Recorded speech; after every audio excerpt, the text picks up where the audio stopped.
I'm not nice. It's not nice. I swear to God. It's just like lust. Lust? Yeah, I'm just like in love with everything.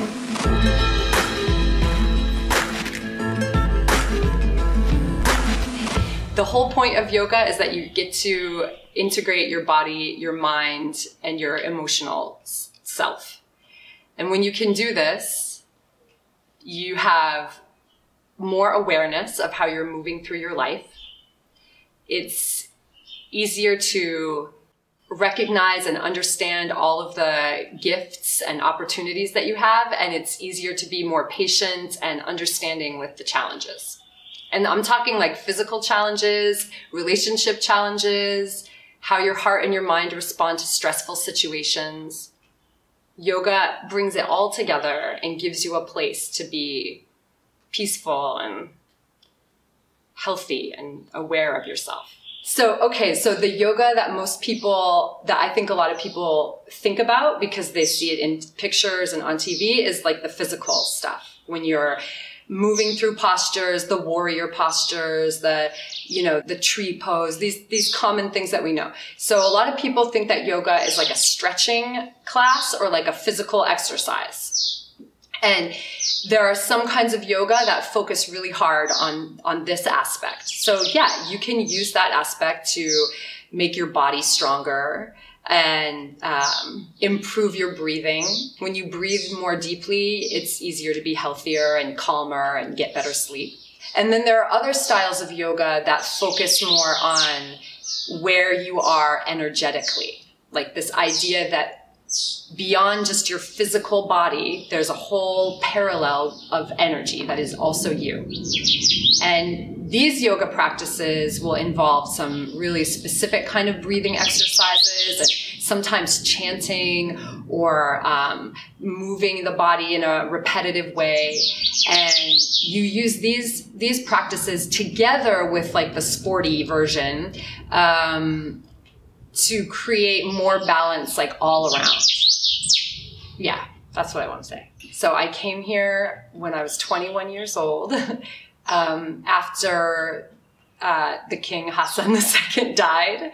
I had been living in America and I met some Moroccan people on the day that the king died. And because of this, they ended up talking to me about Morocco and telling me what it was. It was the first time I ever heard of Morocco in 1999.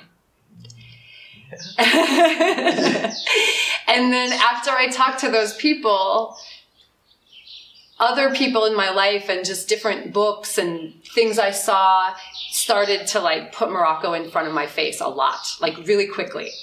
Like I was magnetically attracting Morocco into my life. And so that was in July 99, and then in March 2000 I came here. Yeah, I just love how Moroccan people are always rushing around to like create an experience for everyone else. I love to use many languages in one experience, even in one sentence. And I learned how to do that from Moroccan people, and it's like one of the simple joys of my life is just to meet multilingual people that I share languages with and talk to them. I love that. So that's what I mean about being the light and spreading the light, just like being switched on, like practicing being switched on. And I mean aware, I mean open to opportunities. You know, there's this monk, this Christian monk called Thomas Merton, and he has this fantastic quote that I really try to think about all the time and live all the time as much as I can. And the quote is something like, "The gates of heaven are everywhere." And what that means to me, the gates of heaven are everywhere. What that means to me is that everything you do and every opportunity, every person you meet, even bad things, everything is an opportunity to like pass through the portal, to go, you know what I'm saying? Like to get to heaven. And I'm not talking about like the afterlife. I'm not talking about religion or anything like that. I'm not talking about dying and going to heaven. I'm talking about right now, like in the daily life, experiencing the heaven. I don't like it when people refuse to switch on. Like they just stumble around through their lives and just accept what's being fed to them without asking any questions. You know what I mean? Like, if someone tells you that the world works this way and you have to do this and this and this to succeed, it's dangerous to just accept that without experimentation.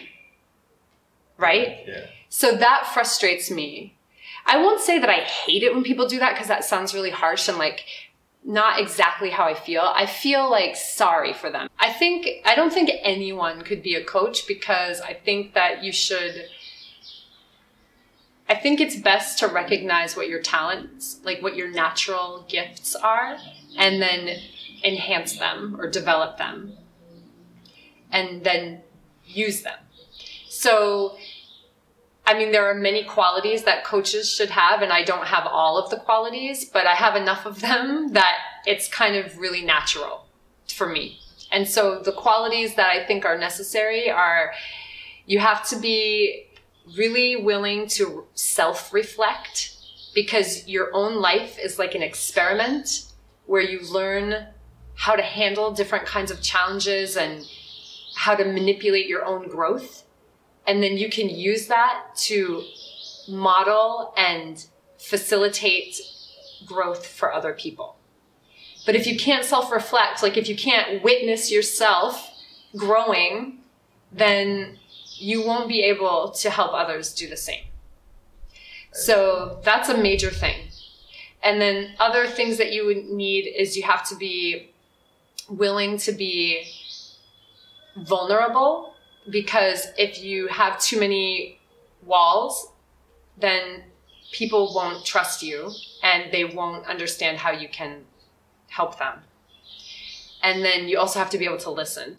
Whether you're a man or a woman, if you're scared or you don't want anybody to ask you any hard questions, or you don't want to be caught looking stupid, it's not going to be that interesting to coach you, because we won't be able to go very far. But if you're like really open and you want to see something new and you're just open, it's really fun. It's really, really fun. It's like this. It's like, you know that there's something, like you have like, I'm sure you can really identify with this, because you managed to create this Kech Lab and you're still creating it.